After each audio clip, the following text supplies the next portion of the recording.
Imagine waking up tomorrow morning, grabbing your phone, and checking your bank account. You see $10,000 in there. You breathe easy, but then you scroll down and see a notification from your bank. Important currency conversion update. You click it, and your $10,000 is suddenly worth $100. No, you weren't hacked. No, the bank didn't steal from you. Your country just did something called a currency reset. And here is the thing that should absolutely terrify you. 7 countries have done this in just the last 20 years. 7. That is not ancient history. That is not some dusty textbook example from the Great Depression. This is happening right now in our lifetime to people just like you and me. So today we are going to dive deep into one of the most catastrophic financial events that can happen to ordinary people. We are going to look at real stories from Argentina, Zimbabwe, and Venezuela. We are going to talk about what a digital dollar could mean for your money. And most importantly, we are going to discuss how you can protect yourself if this ever happens in your country. Because here's the truth. If you think this cannot happen to you, you are making the same mistake millions of people made right before they lost everything. Let us get into it. All right, let us start with the basics, because this stuff can get confusing fast. A currency reset is essentially when a government says, you know what, our money is broken. We are starting over. They introduce a new currency and exchange the old one at a specific rate. Sometimes it is 1-to-1. Sometimes it is 1,000 old dollars for one new dollar. Sometimes it is worse. Now, why would a government do this? Usually it is because of hyperinflation. That is when prices spiral out of control so fast that your money becomes essentially worthless. Imagine going to the grocery store and a loaf of bread costs $1,000 today, but next week it costs $10,000. That is hyperinflation. When things get that bad, governments panic, and their solution is to hit the reset button. But here is the truth that they do not tell you on the news. When they hit that reset button, it is not just the currency that changes, it is your savings, your future, your security. Think about it. You spent years building up your savings account. You worked overtime. You skipped vacations. You saved for your kids' education, for retirement, for that house you have been dreaming about. And then overnight, the government decides that all those numbers in your account mean something completely different. The value does not just shift, it evaporates.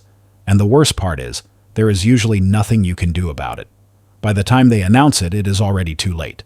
The banks freeze, the ATMs shut down, and you are left holding paper that is worth less than the paper it is printed on. So let us look at how this actually played out in the real world. Let me tell you about Maria. Maria was a school teacher in Buenos Aires, Argentina. In December 2001, she had about $15,000 in her bank account. Not a fortune, but enough. Enough to feel secure. Enough to know that if something went wrong, she would be okay. Then came December 1st, 2001. The Argentine government announced what they called El Corralito, the little fence. Cute name, right? Except there was nothing cute about it. Overnight, they froze all bank accounts. You could not withdraw more than 250 pesos a week. That is about $250 at the time. Maria's $15,000 was locked, trapped behind that little fence. But it gets worse. The government also announced a currency devaluation. The peso, which had been pegged 1-to-1 with the US dollar, was suddenly worth much, much less. By 2002, you needed 3 pesos to buy what 1 peso bought before. Eventually, it got even worse. Maria's $15,000 effectively became $5,000 in purchasing power. Just like that, and she could not even access it. People rioted in the streets. Banks were attacked. The president resigned. Middle-class families who had saved for decades suddenly found themselves in poverty. Argentina has actually gone through multiple currency crises. They have redenominated their currency several times. In 1983, they created the peso argentino. In 1985, the austral. In 1992, the peso. Each time, zeros were lopped off. Each time, savings were destroyed. The people who survived these resets were not the ones who trusted the banks. They were the ones who saw it coming and moved their wealth into hard assets. Real estate, foreign currency, gold. But Argentina is not even the worst example. Let me paint you a picture. It is 2008. You are in Zimbabwe. You go to the ATM and withdraw the maximum amount. 100 billion Zimbabwe dollars. Sounds like you are rich, right? Wrong. That 100 billion is enough to buy 3 eggs. Yes, 3 eggs. This is what happened in Zimbabwe under Robert Mugabe's government. They printed money so recklessly that the currency became literally worthless. At the peak of Zimbabwe's hyperinflation in November 2008, prices were doubling every day. Not every month, not every week, every single day. People would get paid in the morning and sprint to the store because by afternoon their salary would be worth half as much. There are photos from this era that look like something out of a dystopian movie. People carrying wheelbarrows full of cash just to buy bread. Children using bricks of $100 trillion bills as toys because they were worthless. The Zimbabwe government eventually printed a $100 trillion bill. That is not a typo. 100 trillion. It is the highest denomination currency ever officially printed. And you know what? It could buy a bus ticket. Eventually, in 2009, Zimbabwe completely abandoned its own currency. They started using foreign currencies instead. The US dollar, South African rand, British pounds. They basically admitted that their money was so broken, they had to give up entirely. But here is the thing. Before it got that bad, there were warning signs. Inflation started slowly. The government said they had it under control. They blamed sanctions. They blamed drought. They blamed foreign interference. But they kept printing money. And the people who believed them, they lost everything. Your bank account, your life savings, your pension, all of it became worthless overnight. And it didn't matter if you had $1 million Zimbabwe dollars or $1 billion. 0 times any number is still 0. The only people who survived financially were those who converted their money into real assets or foreign currency early. And let me be clear, the government tried to stop them. They imposed currency controls. They made it illegal to hold foreign currency. They tried to trap everyone in the sinking ship, but some people jumped anyway. Now you might be thinking, okay, but Zimbabwe was an extreme case. That was corruption and mismanagement on a ridiculous scale. That could not happen in a more developed country. Right? Wrong. Let me introduce you to Venezuela. 25 years ago, Venezuela was one of the wealthiest countries in Latin America. They had massive oil reserves, the largest in the world. They had a growing middle class. People had savings, jobs, stability. Today, over 7 million Venezuelans have fled the country. That is almost a quarter of the entire population. Those who stayed face shortages of food, medicine, electricity, and their money is worthless. Venezuela has gone through multiple currency resets. In 2008, they removed 3 zeros from the bolivar. In 2018, they removed 5 more zeros and renamed it the Bolivar Soberano, the sovereign bolivar. In 2021, they removed another 6 zeros. Let me make that clear. If you had 1 million bolivars in 2008 and you kept it in bolivars through all these resets, by 2021 you would have ... 1 bolivar. You lost literally everything. And here is what makes Venezuela so chilling. This happened in the 21st century, in a country with modern banking, internet, smartphones. This is not some third world country with straw huts. This is a nation that had skyscrapers, universities, hospitals. There are stories of doctors making $5 a month, lawyers working as Uber drivers just to afford food, middle-class families selling their furniture piece by piece just to survive, and the government, they kept saying everything was fine. They blamed the US. They blamed capitalism. They blamed anyone but themselves. The people who protected themselves saw the signs early. They moved money out of the country. They bought hard assets. They bought cryptocurrency. Yes, Venezuela became one of the biggest adopters of Bitcoin specifically because people were desperately trying to preserve their wealth. But most people, they trusted that it would not get that bad. They believed the government. They waited and they lost everything. So, I mentioned at the beginning that 7 countries have done this in the last 20 years. We have covered 3. Let me quickly run through some others. Turkey redenominated in 2005, removing 6 zeros from the lira. North Korea did a surprise currency reform in 2009 that wiped out people's savings overnight. Belarus redenominated in 2016, removing 4 zeros. South Sudan has had ongoing currency crises since its independence. And there are other countries that have faced severe devaluation even if they did not do a full redenomination. Brazil, Russia, Ukraine, the list goes on. Here is why this matters. This is not rare. This is not some freak occurrence. This is a pattern. And every single time there is a common thread. The government says everything is fine until suddenly it is not. Every single time, the people who suffer most are the ordinary citizens who kept their savings in the bank, who trusted the system, who played by the rules. The wealthy, they are fine.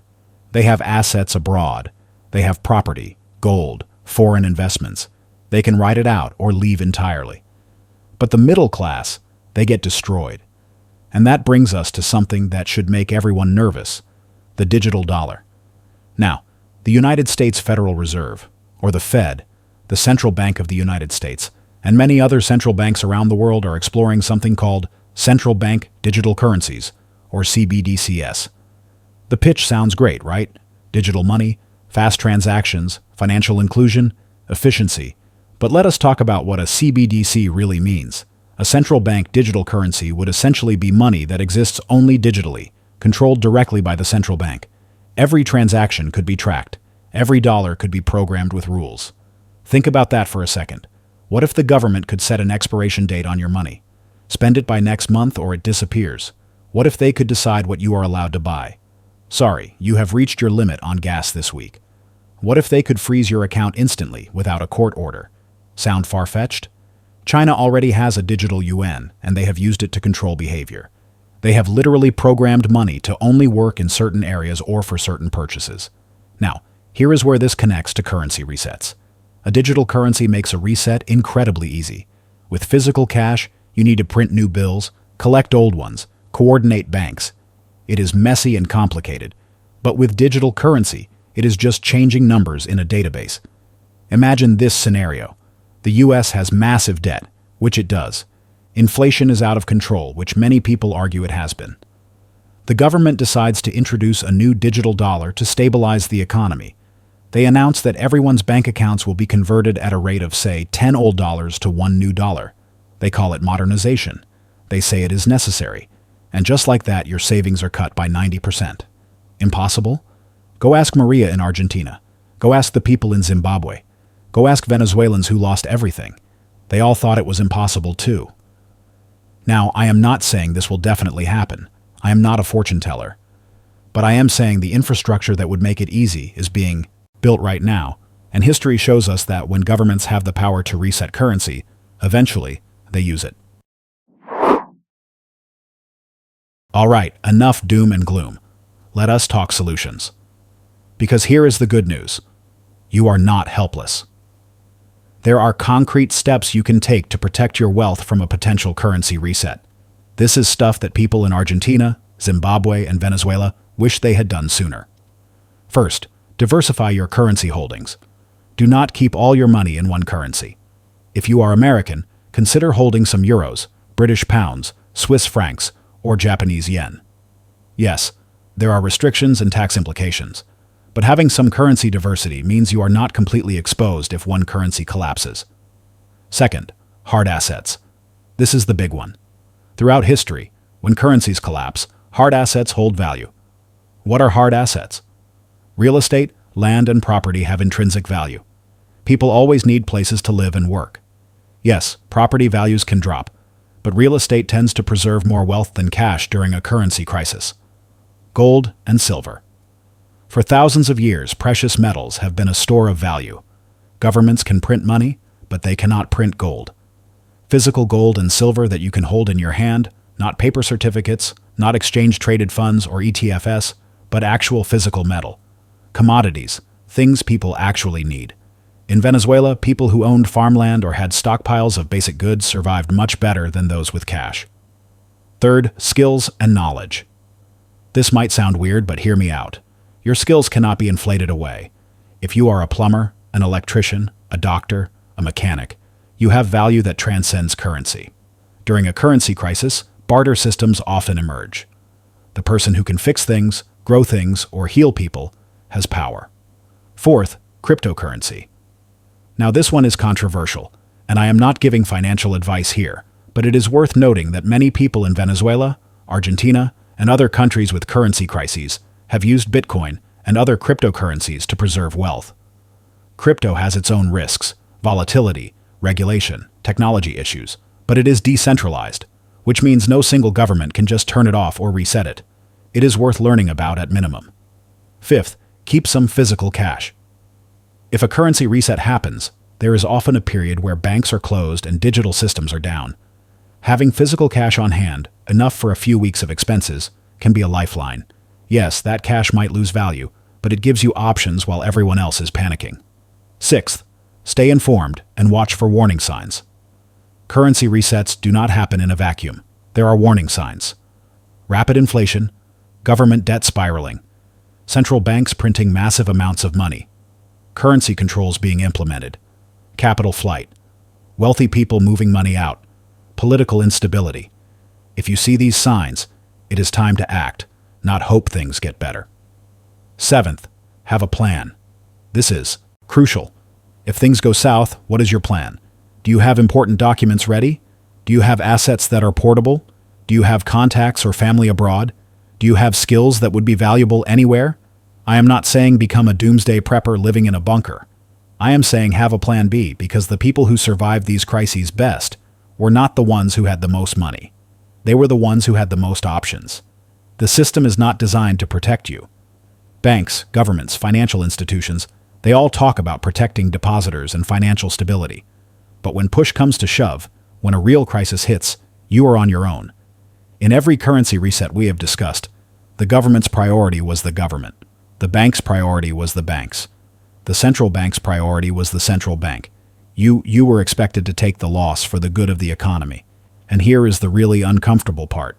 The people who did well during these crises, they were not lucky. They were prepared. They saw the signs. They acted when everyone else was in denial. There is a quote often attributed to Hemingway. How did you go bankrupt? 2 ways. Gradually, then suddenly. That is how currency crises work. Things get gradually worse. A little more inflation, a little more debt, a few warning signs. But most people ignore the gradual part. They only pay attention when things go suddenly wrong. And by then it is too late. So let us bring this home. What happens to your bank account during a currency reset? The simple answer is, it loses value. Sometimes a little, sometimes catastrophically. But the deeper answer is this. What happens to your bank account depends on what you do before the reset happens. Maria in Argentina lost most of her savings because she trusted the system. People in Zimbabwe ended up with worthless paper. Venezuelans watched their entire middle class evaporate. But in each of these countries, there were also people who prepared, people who diversified, people who saw the signs and acted. Here is what I want you to take away from this video. 1. Currency resets are not ancient history. They are happening right now in our lifetime. 2. Your money in the bank is not as safe as you think. It is a digital number backed by a government promise, and history shows that when governments face pressure, they break promises. 3. You have power. You can diversify. You can invest in hard assets. You can learn skills. You can prepare. 4. The time to act is before the crisis, not during it. Look, I am not trying to scare you. Well, maybe a little, but only because fear can be a useful motivator. The people who lost everything in these currency resets were not stupid. They just believed it could not happen to them. Do not make that mistake. Start small. Buy a little gold. Learn about cryptocurrency. Develop valuable skills. Have a plan. Because here is the thing. If I am wrong and nothing bad ever happens, great. You have diversified your assets, learned new things, and become more financially resilient. You have not lost anything. But if I am right, and someday you wake up to that notification from your bank saying there is a currency conversion update, you will be one of the people who is prepared. You will be one of the people who survives